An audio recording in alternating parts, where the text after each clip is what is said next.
I'm in the field of creative thinking or applied creativity for many, many years, about 20, 25 years. And when I summarize it in 2 words, what I achieve when I'm working with people or corporates or other organizations, what I try to achieve is serious playing, or in other 2 words, productive thinking. Now, looking at a challenge, facing a challenge, looking for ideas, and finding the ideas which are new, useful, and meaningful. That's what I'm delivering, helping people to mobilize their creative thinking skills.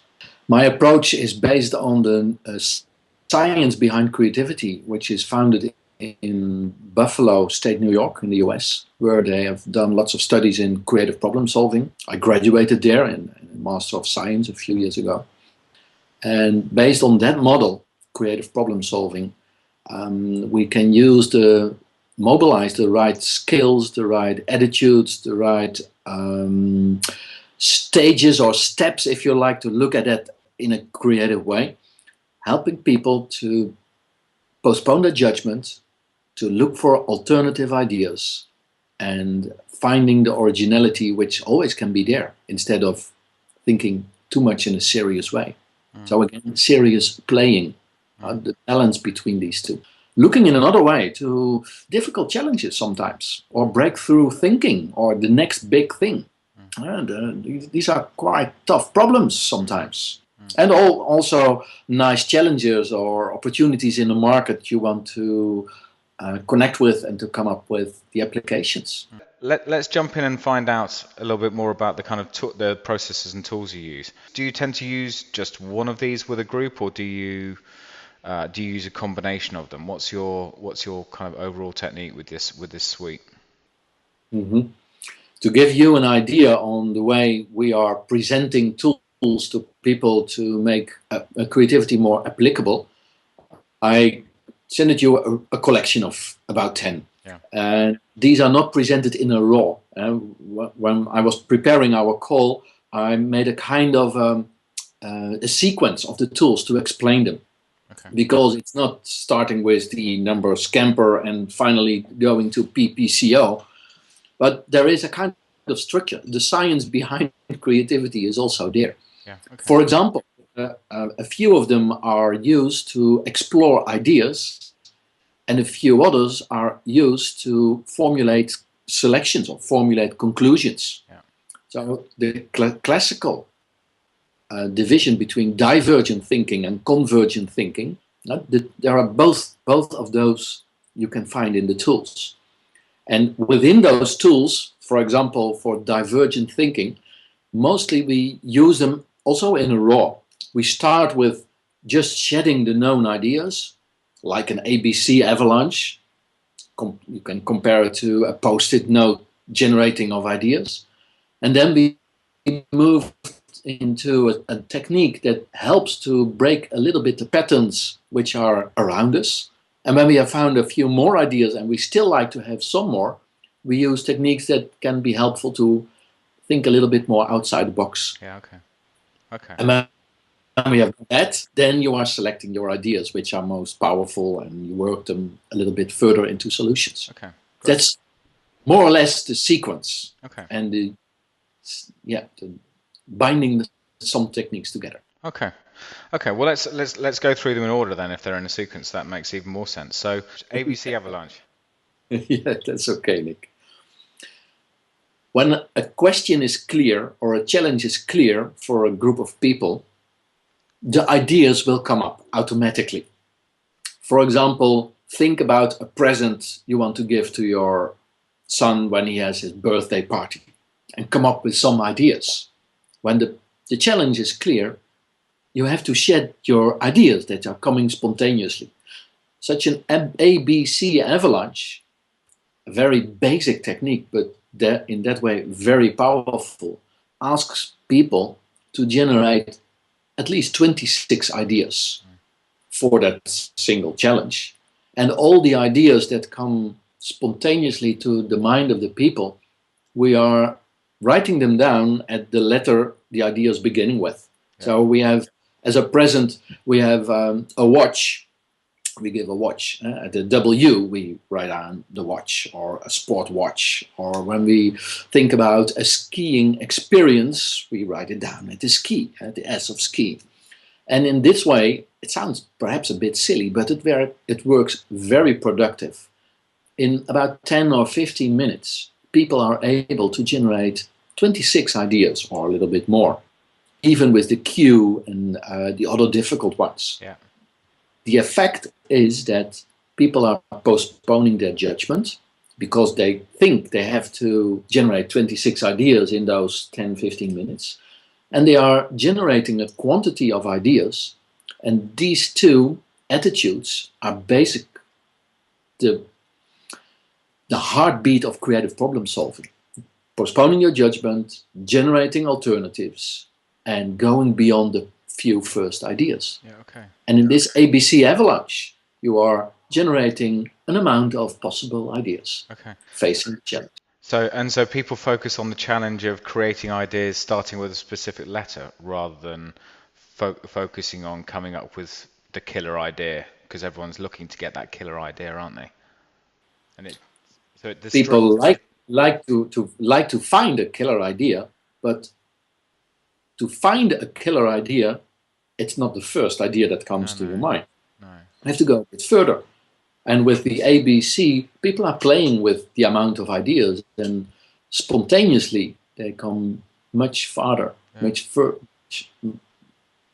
Yeah. Much further as they come spontaneously. And do you put the ABC letters up on the wall, or do you have them down on the table? Can be a flip chart paper. Yeah, okay. Flip chart paper.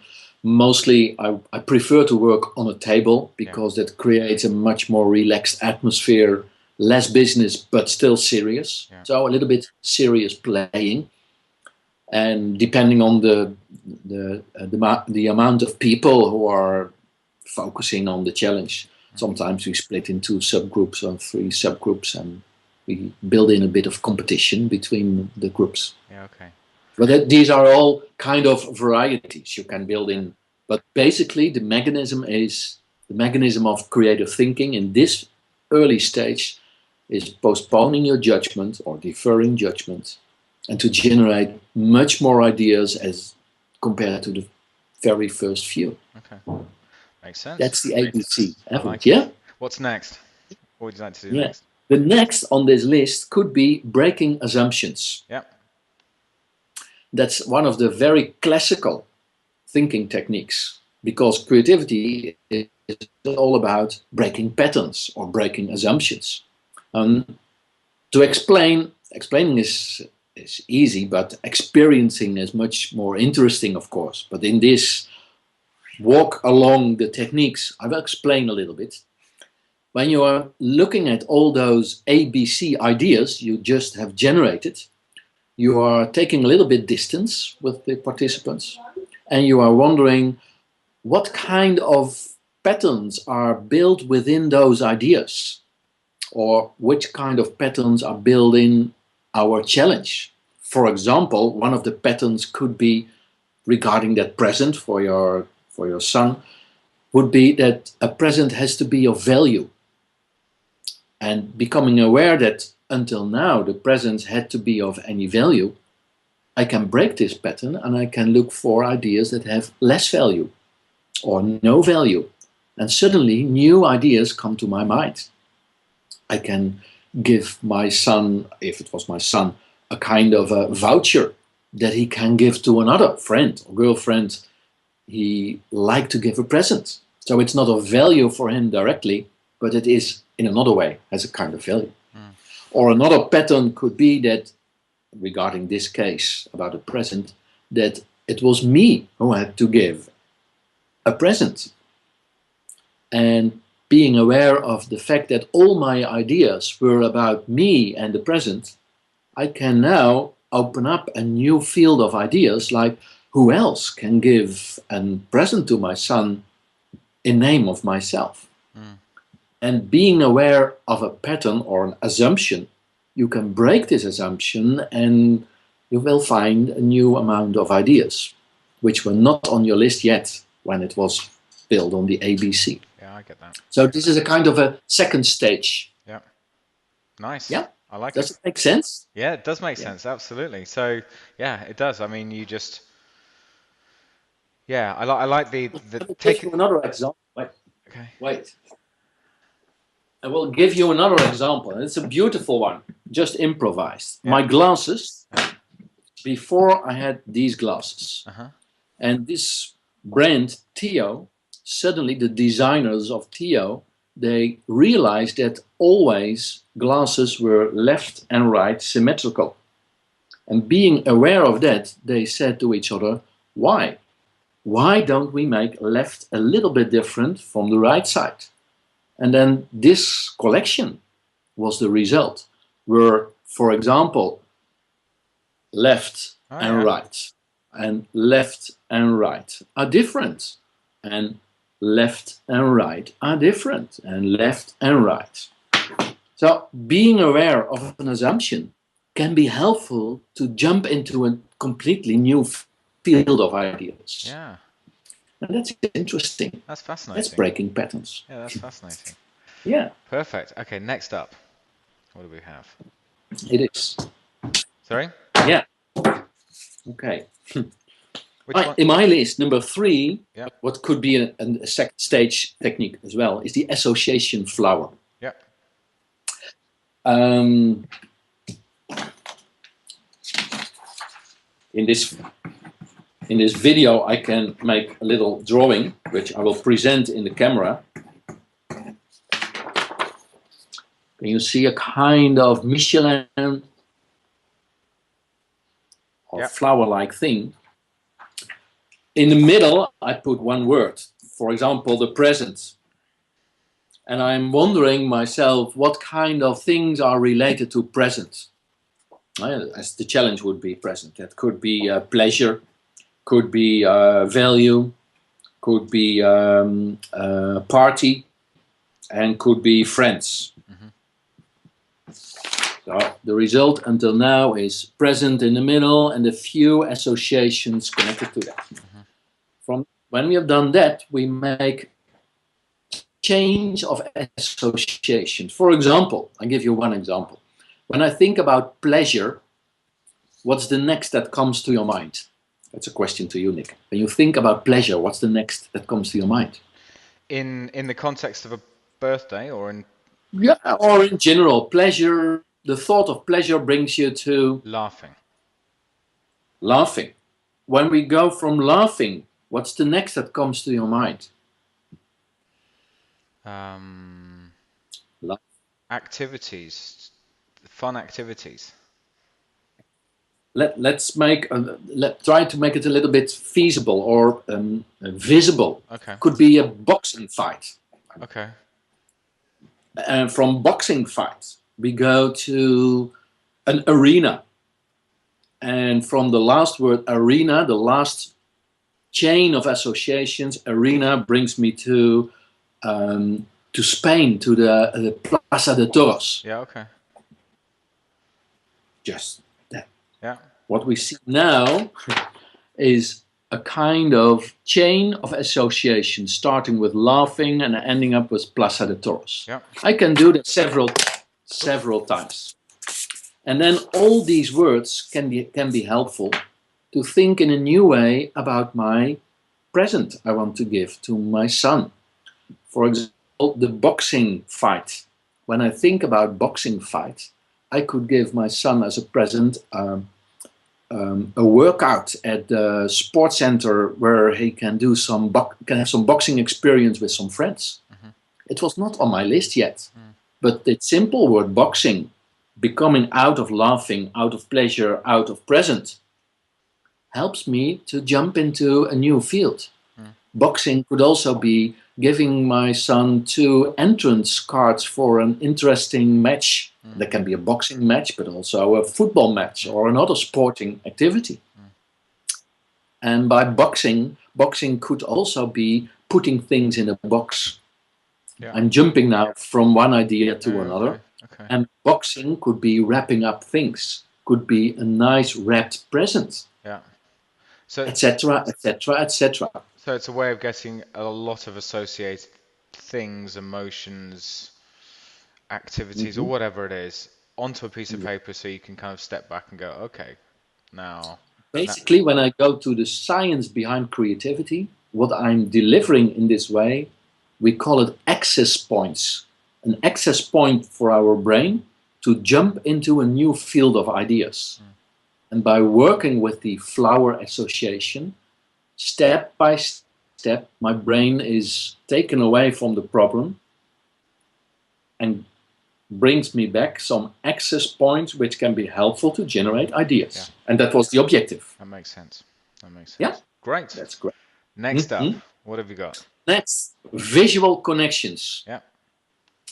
Visual connections. Let me see. Yes, I have an example here. When we stay on the same challenge about the present, that's an easy way of exploring techniques. I have a set of cards, and we can use magazines, we can use things in our environment, we can use specialized visual connection cards. And when I take just random one, and I look at this picture, and I'm wondering now, thinking about this picture, what kind of new ideas come to my mind regarding giving a present? This could be a kind of a dancing couple. So it was not yet on my list to deliver a tango dancing course to my son, or another dancing course, or asking his girlfriend if she would like to have a dancing event with my son and giving them both a present. And only this picture gives me new access points to come up with ideas. Okay. And by presenting those visuals and asking people to select one of their favorite pictures or a weird picture out of the collection, and then asking them to try to make a connection between the challenge and the picture, can be a new entrance or an access point to explore new ideas. That makes sense. So do you carry a big deck of pictures around with you when you're?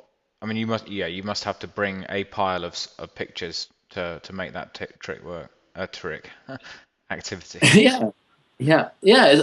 For some people, it's like a trick. Yeah. And I like to explain also that there is some science behind creativity, and that underlying the tricks, there is a lot of validation about how it works and what it helps to move your brain into other perspectives and other directions.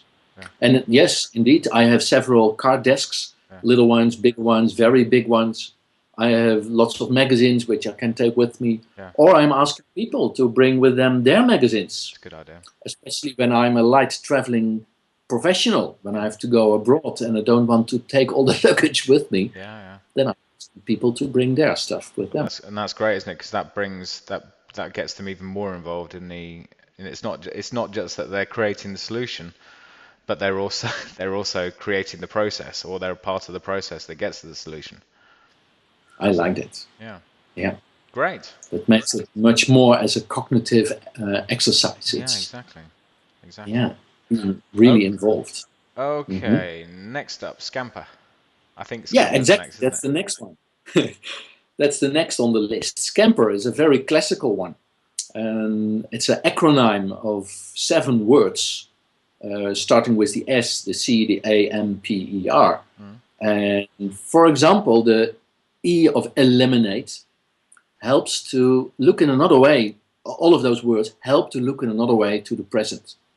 For example, when I want to eliminate some aspects, perhaps new ideas come to my mind. When I eliminate the date of his anniversary, I am allowed suddenly to give presents all the year around. So I can give him 12 presents a year. Yeah. I was not thinking about it, but simply by using the word elimination, new thoughts are coming to my mind. That's the A from Scamper. When I'm the E. When I go to maximize, the M from maximize, and there are several spurring words from Scamper. Maximize could be delivering a huge present. A huge present could be an air balloon experience. That's a huge one. That's pretty or a a big box with a naked lady inside that jumps out to say, "Good morning, have a good anniversary, Yeah. birthday," yeah, or things like that. Mm. By thinking maximize. But on the other hand, the minimize, that's the other part of the M, to minimize, could be a little jewel, a little gem, a very little present, just a little bit smaller even than a thumbnail, or very small. There were not so many very small ideas yet on my list, but now I can think about um, little food experiences, about seeds I can give to him to let grow his own plants or trees in his garden. So again, those scamper words, Yeah. substitute, combine, adapt, etc., are new access points. Yeah, new access points. I was just going to say. Again, So, again. and so would you just put the definition of scamper, the acronym scamper, down on the table in front of them and let them go wherever they want to go in their own personal mind, or That's do you take that's each one and mostly how it yeah, that's mostly how it works. To look for which of the words from scamper are most productive or for them? spurring regarding the challenge. Mm. And when the challenge is another challenge, sometimes other words are more productive. Yeah. So it's not that we are starting with S and No. then to C and scamper. Now it's getting up the flow Yeah. and look where the ideas arrive. Yeah. Makes sense. Does it make sense as well? Yeah, it does. Yeah, it's great. I like it. I like it a lot.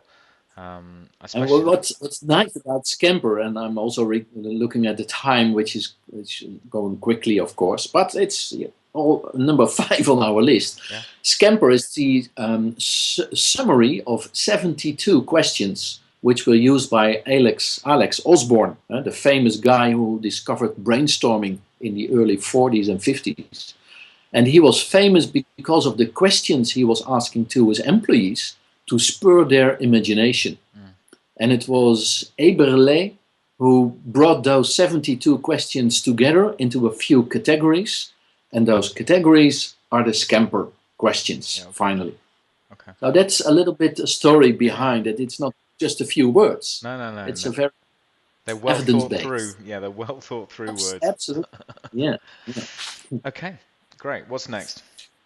Not the next, that's the last exploring ideas technique, the analogy with nature. Yep. Sometimes people are using this technique as biomimicry, but there is another way too, which is a little bit more playful and easy, and that's the way we are using it, the analogy with nature. We are wondering what kind of, my question is to the group, what kind of animals you are thinking about when you are using your imagination.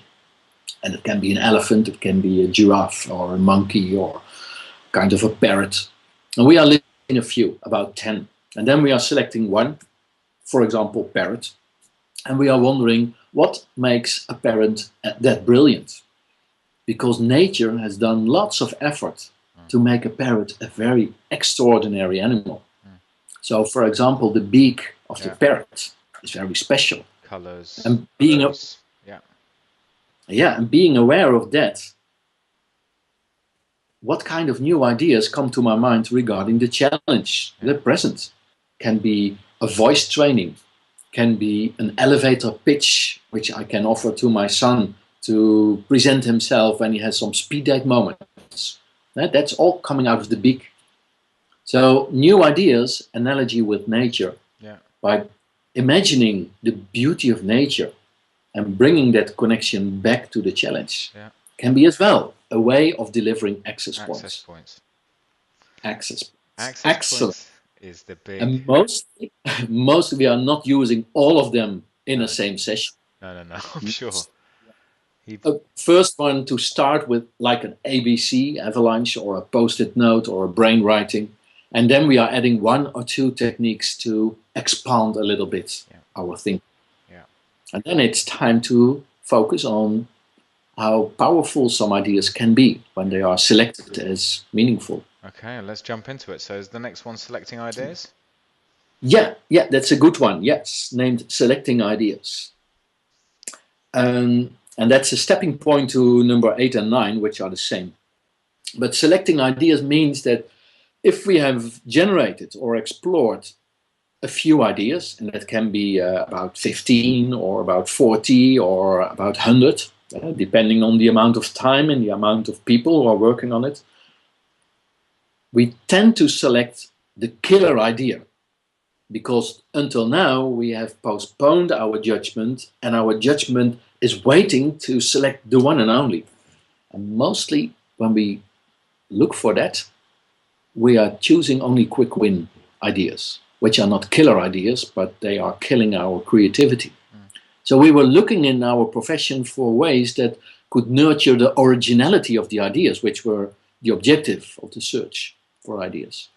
So when we have about 40 ideas or a little bit less, let's say in between 25 and 40, mostly we are asking people to select about 7 or 8 ideas.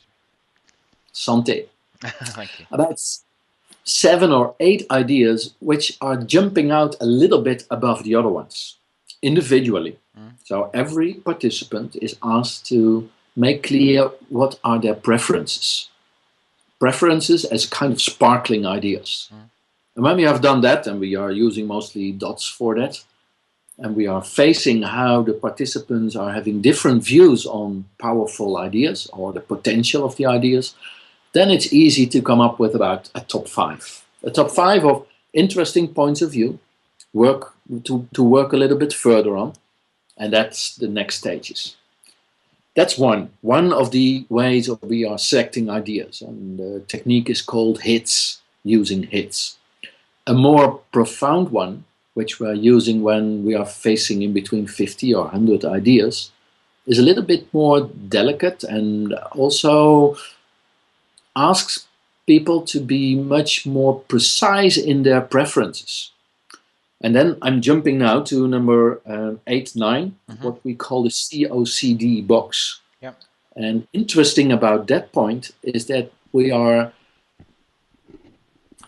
selecting 3 categories of ideas.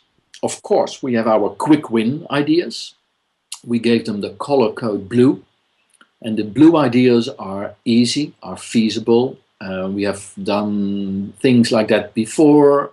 They are accepted easily. And mostly when we are in a hurry, we have a preference for these kind of ideas. But they are not that original. They are practical, the blue ones. Next to these blue ones, we also focus on the what we call red ideas. Ideas which are much more sparkling, which are original. And on the same time, they are feasible as well. There's not an excuse to say, we cannot do this. And this category of ideas, compared to the blue ones, is that these are more original. These are more sparkling. They have a kind of a wow feeling. The third category of ideas are the yellow ones, the more conceptual ones, or the ideas for the future. And they are not really for now, but because of their originality, we want to keep them in mind, because perhaps in a year or 1 year and a half, it can be helpful and interesting to work on them at that time. Yeah. So when we have about exploring ideas, about 100 generated, then we are selecting in those blue, red and yellow each 5 of our most preferred ideas. And facing those, then we are wondering, can we make some smart connections between ideas so that we can end up with about 5 concepts. So from 50 to 100 to 15, from 15 to 5. Okay. That's the way we are using our gut feeling, and we are not putting our judgment too much in the driver's seat. And in that way we can come up finally with the more originality and useful part of the results of our first divergent stage. Okay. Does that make sense? It does make sense. It does make sense. So, and I love the blue, red, yellow. I think it's basically a prioritization matrix, but there's 3 boxes in it, and I would have thought it's very clear where an idea goes. I wouldn't have thought you get too many ideas falling on those borders, which you don't really want in a brainstorming session, do you? You want them to drop neatly into one of the sections and for people to agree where they lie. I love the now, wow, and how Yeah, elements I used as didn't well. mention about that. These are the keywords Yeah, that can be helpful to connect to the colors. yeah, Blue is now, yeah, red is wow, yeah. and yellow is how. Is it concepting next? Yeah, that's the next phase after when we have produced that COCD box Yeah, with those 15 ideas, 5 in each box. Then we are looking at our ideas just like a cook is looking at his ingredients when he is trying to make some gorgeous recipes.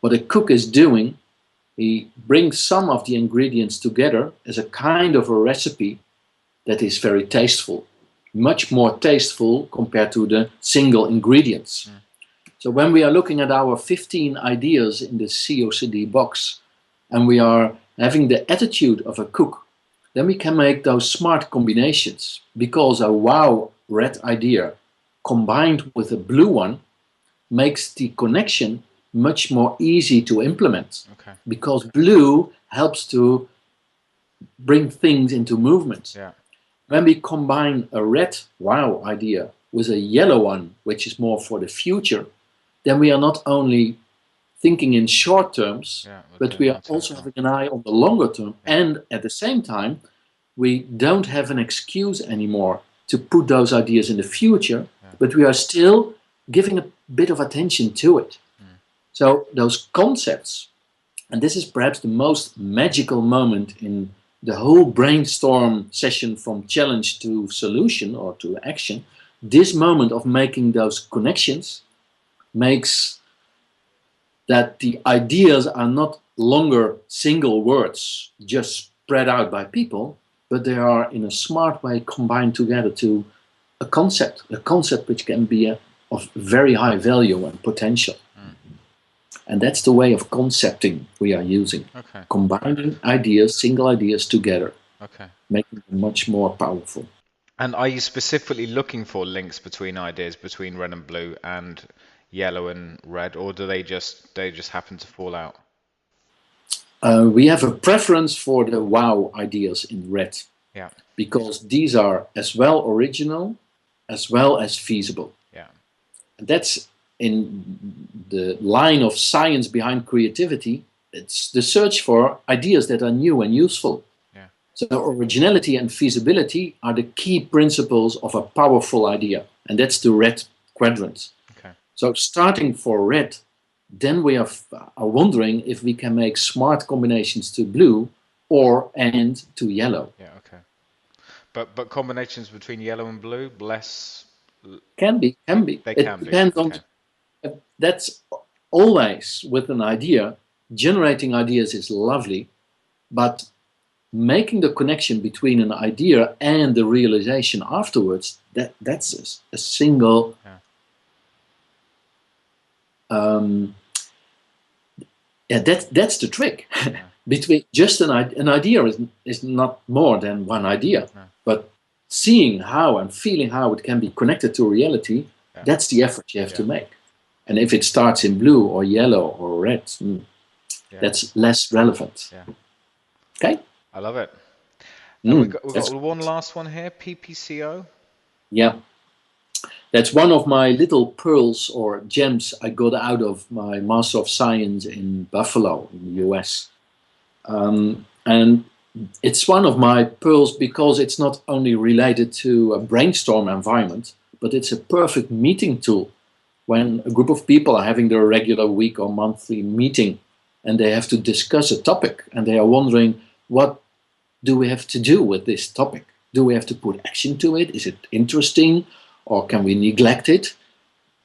And then at that time, at that phase, you are trying to get much more insight in the potential of the and the general feeling of the concept that you are working with.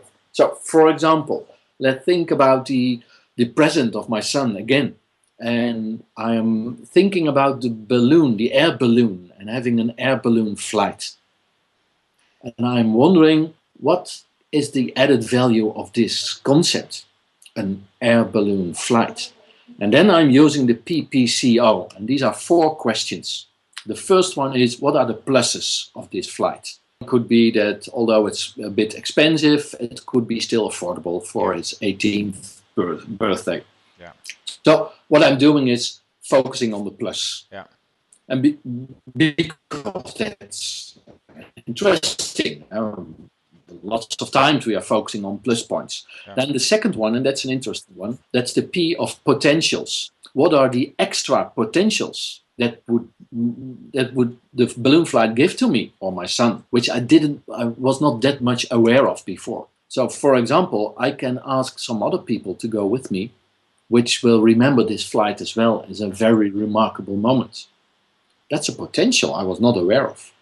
A third one could be that my son could have an eye on the environment we are living, and he knows much better the region where he has been born. Or well, that could be a plus as well. So I'm wondering what extra pluses or super pluses there are, and that makes me much more stronger in my belief that it's a good solution. And then we are not going to the minus points, but we are going to what we call concerns. And a concern is a kind of minus, but I am rephrasing it as a question.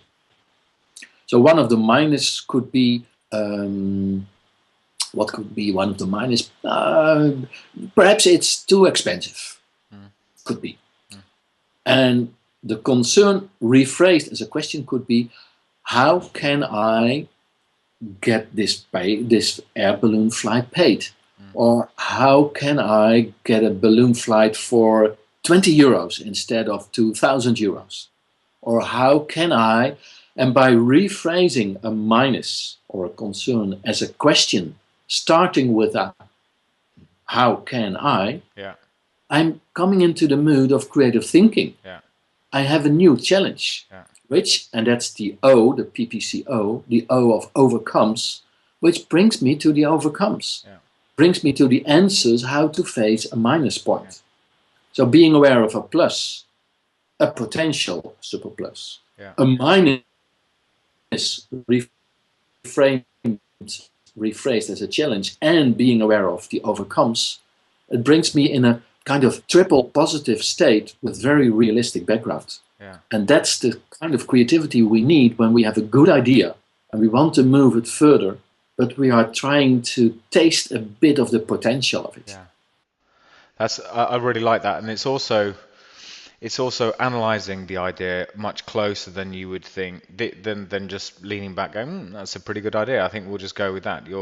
It's kind of like a more positive SWOT analysis, isn't it? It's a you're going through things in a much more positive but you're also ending on a positive rather than ending on a threat if you do a traditional SWOT analysis. Exactly. And it's not being positive because we look through our rose glasses or something like that. It's very realistic. Moving towards approach instead of getting away from approach. And facing the truth and the reality in a way of opportunities. Fantastic. Well, I think we've made it, Erik.